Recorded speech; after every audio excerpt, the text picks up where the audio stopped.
Ok, nessa segunda parte da aula, a gente vai ver o valor de verdade para fórmulas gerais com um único quantificador. Depois a gente vai ver satisfação para fórmulas com quantificadores, e isso vai nos dar base para os poucos casos que a gente vai ver de dupla quantificação. Embora a dupla quantificação seja o mais interessante do cálculo quantificacional, a gente vai ver pouco, porque ele é um pouquinho mais complicado. Nada misterioso, mas vamos devagarinho. Então, o que a gente tem como a cláusula que a gente quer examinar agora? É essa definição aqui, que me diz que o valor de verdade de uma fórmula que começa com universal vai ser verdadeiro se todo objeto satisfizer o que vem depois. E o valor de verdade de uma fórmula existencial vai ser verdadeira se algum objeto satisfizer o que vem depois. Vocês podem notar que essa definição de valor de verdade aqui, ela supõe definidas as noções de satisfação. E por favor, lembrem que na aula anterior eu não cobrei que vocês soubessem a definição de satisfação e só dei a definição de satisfação e de conjunto solução no final da aula, porque ela era muito chatinha, tá? Não vou cobrar que vocês saibam utilizar, mas é importante vocês saberem que essa definição aqui depende da definição de conjunto solução. Vocês não precisam dominar a definição, vocês precisam saber encontrar o conjunto solução. E eu imagino que isso, pela aula passada e pelo pouco da aula de agora, e por mais tudo que a gente vai ver, vai ficar suficientemente claro. Mas então, o que a gente tem? Que o universal é verdadeiro se o conjunto solução do que segue é o universal e o quantificador é o universo. Um existencial é verdadeiro se o que segue é o existencial e a variável é diferente do vazio. Vamos ver aqui o que acontece. Tá?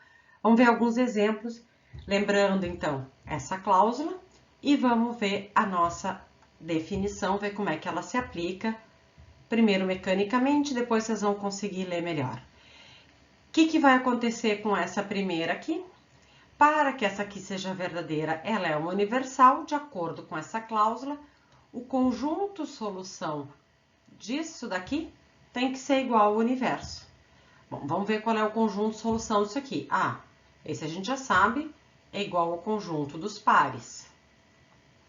No universo dos números naturais, o conjunto dos pares é igual ao universo? Não. Como o conjunto solução disso aqui é diferente do universo, o valor de verdade, segundo esta interpretação aqui, disso aqui, vai ser F. Tá? Vamos ver esse meu segundo exemplo. É um existencial. Seja como for, a primeira coisa que eu tenho que fazer é ver o conjunto solução disso aqui. Para ver o conjunto solução disso aqui, eu preciso primeiro ver o conjunto solução disso aqui, que a gente já viu, é o conjunto dos pares.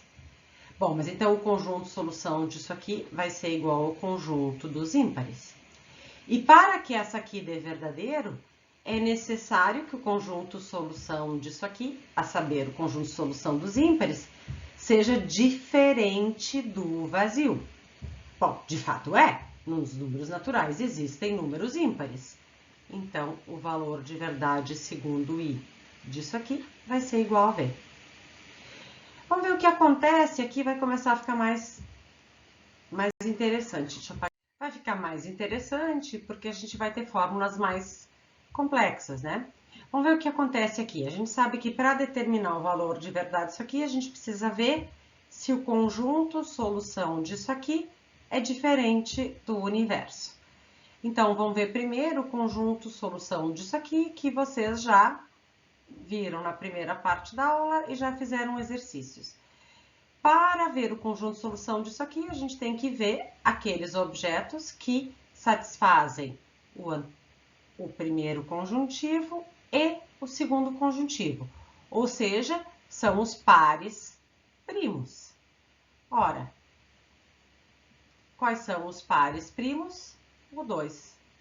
Ah, bom. Então, o que acontece?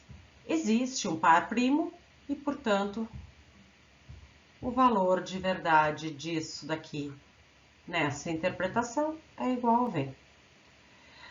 Vamos ver agora essa segunda aqui, que é uma fórmula bem maior, mas a ideia é mais ou menos a mesma. O que vocês têm? Vocês têm uma disjunção. Vocês devem lembrar, final da aula anterior, para satisfazer uma... Desculpa, não é uma disjunção, desculpem, é uma implicação. Para satisfazer uma implicação, tem que ou estar fora do antecedente, ou dentro do consequente. Tá? Então, vai ficar bagunçado aqui o meu quadro, porque eu tenho pouco espaço. Mas o que a gente vai ter que ver? A gente vai ter que ver o que não está no conjunto solução disso aqui, ou então está no conjunto solução disso aqui. Aqui é uma conjunção, aqui é uma negação, trabalhosinho, mas durante um tempo vocês vão ter esse trabalho. Depois vocês vão saber ler isso aqui de um jeito mais imediato. Mas até chegar lá em algum, né, óleo de cotovelo, tá?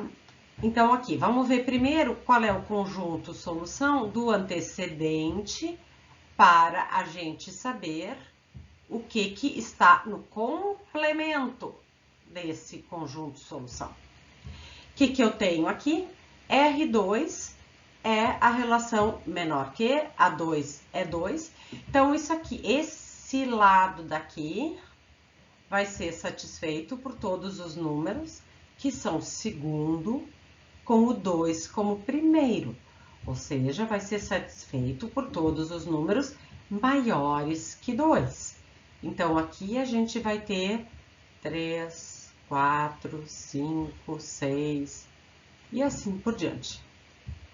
De outro lado, o que é Q1 de X são os primos. Bom, se a gente pegar a intersecção desses dois conjuntos, vai ser o quê? Os primos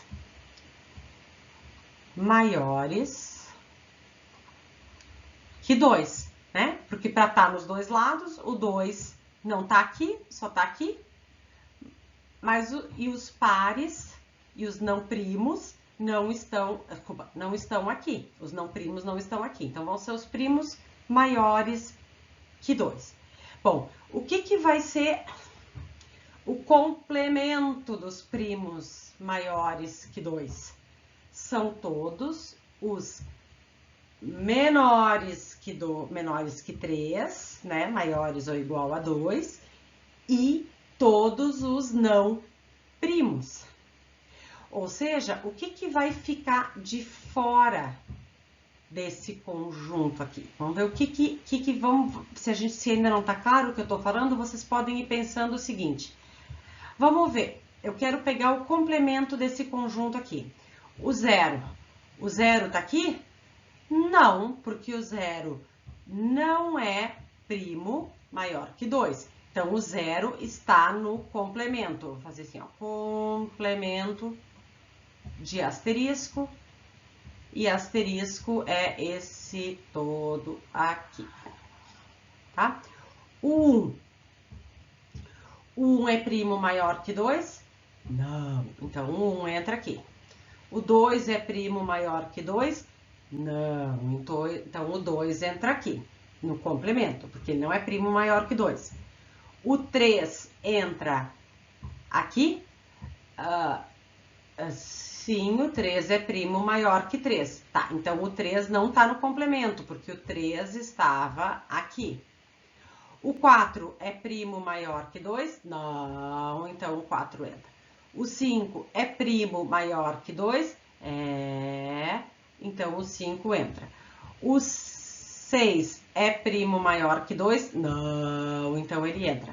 O 7 é primo maior que 2? É, então não entra porque estava aqui. O 8 é primo maior que 2? Não, entra aqui. O 9 é primo maior que 2? Não, porque não é primo, entra aqui. Ops, esse aqui é o 9. O 10 vai entrar aqui e assim por diante. Então, estou percebendo o que não vai entrar no complemento disso daqui. O que não vai entrar são os primos maiores que 2. Ou seja, o 3, 5, 7, 11, 13... 17 e assim por diante, tá? Então, o que que a gente tem? A gente já sabe que vai entrar no conjunto solução disso daqui, tudo, pelo menos até aqui, pelo menos por enquanto, entram todos os números que não são primos maiores que 2, tá? Só que além disso, para entrar no conjunto solução disso aqui, não precisa estar fora do antecedente. Pode também estar no consequente. Então, eu tenho que ver o conjunto solução do consequente, que é isso daqui.